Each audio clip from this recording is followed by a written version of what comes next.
A resourceful British government agent seeks answers in a case involving the disappearance of a colleague and the disruption of the American space program. Hello everyone, welcome to another movie review, and this time it's on the movie Dr. No. It's a James Bond movie. This movie came out back in 1962. It won 4 awards, had 4 more nominations.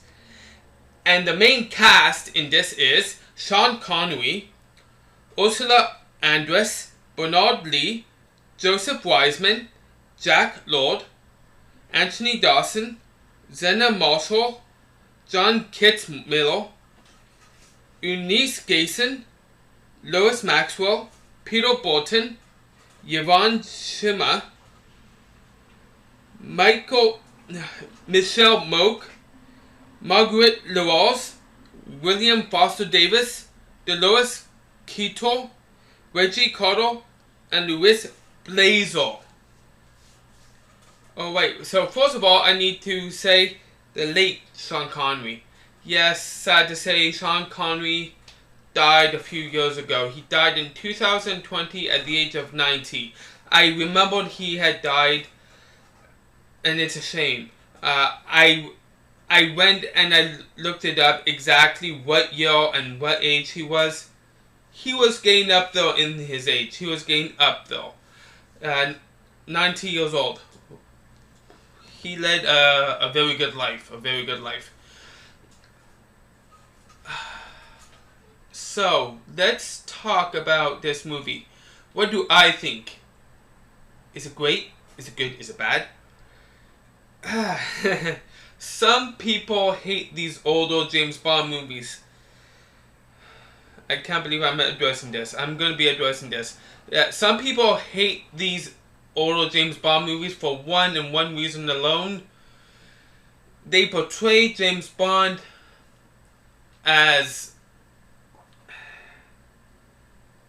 how would you say this? It's a womanizer.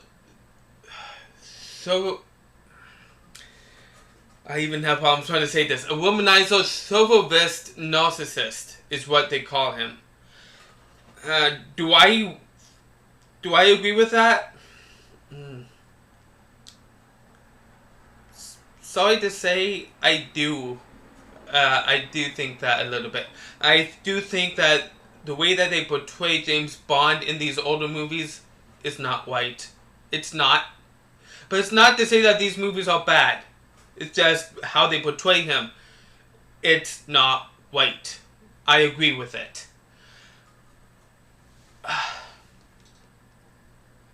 But however, let's start with the cast. For the time, 1962, I think the actors all around did a very good job.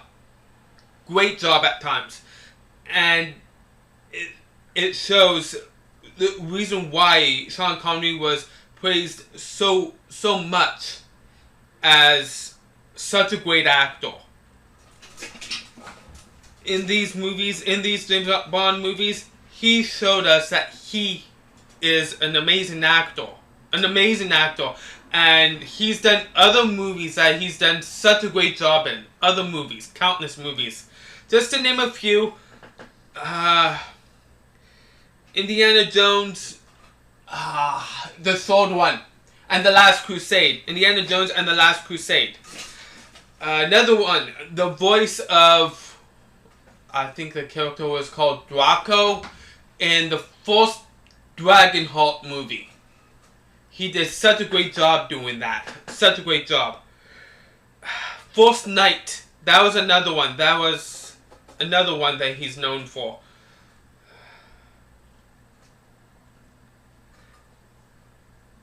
Yeah. There probably is other ones that that's not coming to my mind at the moment, but those are the ones that hold near and dear to me in my heart and in my mind with some of the great roles that he's done. Oh, wait, so I've talked about the cast. the person that played Dr. No was uh, Joseph Wiseman. Joseph Wiseman. I think he did a great job. He did a great job. Graphics for its time and type, amazing. Which leads me to the action. The action for its time, I wouldn't say amazing, but it's not bad. 1962, I would say they actually did a really good job, very good job at times. Yeah. Now let's go over to the storyline. Some James Bond movies suffer within the storyline. What do I think about the storyline in this one?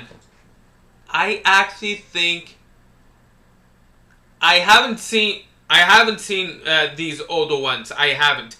I just saw this one, and mind you, you can watch this over at Amazon Prime. That's where I saw this movie, Amazon Prime.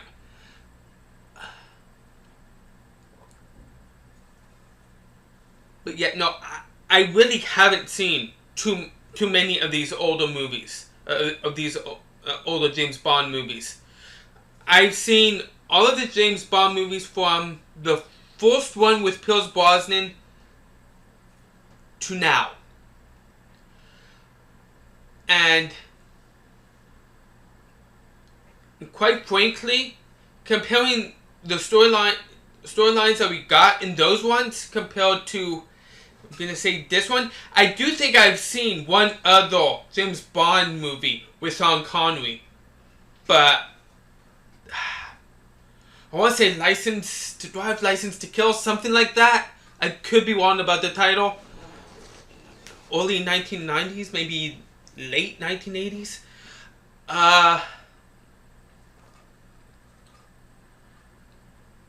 But I'd have to say this storyline actually sticks out to me as one of the best that I've seen. Hint, that I've seen thus far. I think the plot,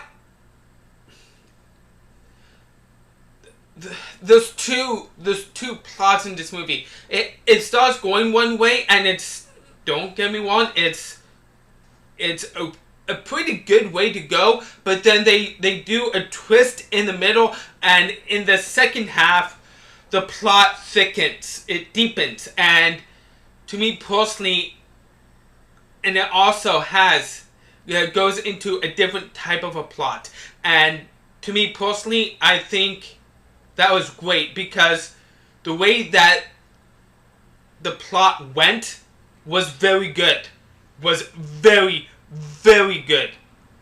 However, this is where I find there would be a downfall. However, it's not written all that great. Not to say that it was written badly. I don't think it was written badly. To me personally, it wasn't written badly. But at the same time, they just could have done such a much better job with it. They could have done, thinking about it, they could have done a much better job with the plot if done right, if written right. But it wasn't. I'd say it was, the way that it was written, it was good. That was it. That was it. Yeah. Alright, so I talked about everything. IMDb with all the users combined gives this movie a 7.2 out of 10. What do I think? I actually agree with them. I do. I give this movie none other than a 7 out of 10. 7 out of 10. I very much enjoyed this. I think it's a very good James Bond movie.